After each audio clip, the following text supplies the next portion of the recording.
Maître, votre réaction après cette décision? Bon, ma réaction, elle doit être compréhensible. Bon, je suis très déçu. Déçu pour deux raisons. La première raison est que ma conviction est que la Cour suprême ne pouvait pas aujourd'hui juger cette affaire. Elle devait renvoyer devant le Conseil constitutionnel.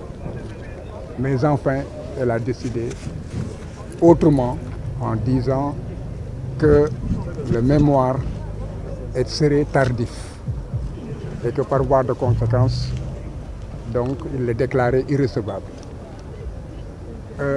Deuxièmement, tout le monde a suivi les réquisitions du ministère public. Et ces réquisitions tendaient à la cassation, même totale, de tout l'arrêt, pour des manquements graves à la loi. Parce que tout ce qui a été développé, c'était des moyens de pur droit.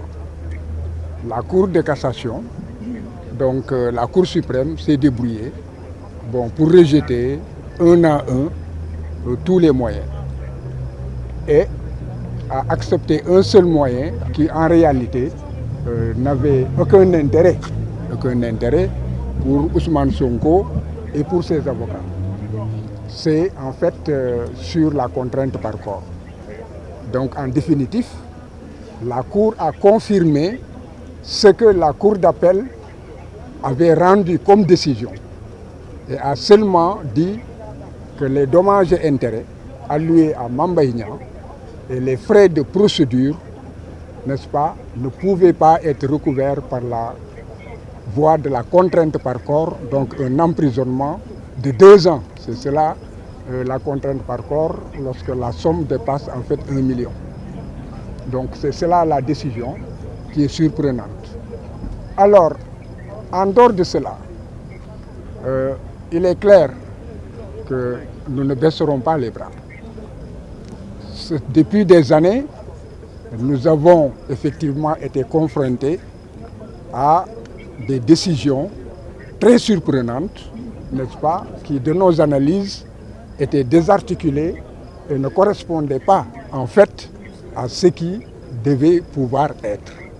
Nous sommes aussi dans un contexte et un virage. Parce que si la décision n'était pas rendue aujourd'hui, rien ne pouvait empêcher Ousmane Sonko d'être candidat à l'élection présidentielle. Nous sommes aujourd'hui le 5. Dans les calculs, il restait en réalité seulement 15 jours. Or, le Conseil constitutionnel saisi aurait rendu sa décision dans 1 mois. Donc vous comprenez l'enjeu. Et là, chacun en tirera les conséquences. Et je pense que tout cela, l'État qui en fait est la cheville ouvrière de tout cela, qui en fait a violé toutes les lois, a violé tous les engagements internationaux, a renié l'état de droit et la démocratie, a changé les valeurs même culturelles dans ce pays, c'est un État qui est prêt à tout. Maintenant, se battre contre un État qui a tous les moyens financiers, politiques, policiers, etc., ce n'est pas facile.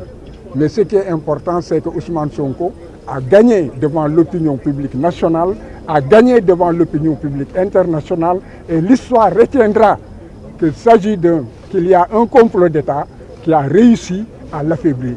Mais il ne tombera pas. Qu'est-ce qui reste à faire? Ce qui reste à faire, c'est que nous continuerons le combat. Est-ce qu'il est inéligible aujourd'hui? On peut en fait aller en hâte en besogne et dire que compte tenu du fait que la loi électorale dit que toute personne condamnée pour un délit de 3 mois avec sursis à 6 mois avec sursis, n'est-ce pas, entre dans un cas d'inéligibilité. Alors là, on tire une conclusion active. Mais moi, je reste un juriste. Si en fait la loi électorale le dit, ce n'est pas automatique. Parce qu'il y a l'article 34 du Code pénal qui dit que les cas d'incapacité, en cas de délit, la juridiction, c'est la juridiction de jugement qui en fait la prononce ou bien l'en dispense. Et je convoque l'histoire. Dans l'affaire Karim Meïssa Wade, le procureur général, le procureur de la CREI avait requis qu'il soit condamné à une peine d'incapacité civique. Et dans la décision, si vous la prenez, vous verrez que la CREI a rejeté cette demande en disant que non, nous refusons de retirer en fait les droits civiques à Karim Meïssa Wade. Cela veut dire que c'est un débat encore qui reste d'actualité.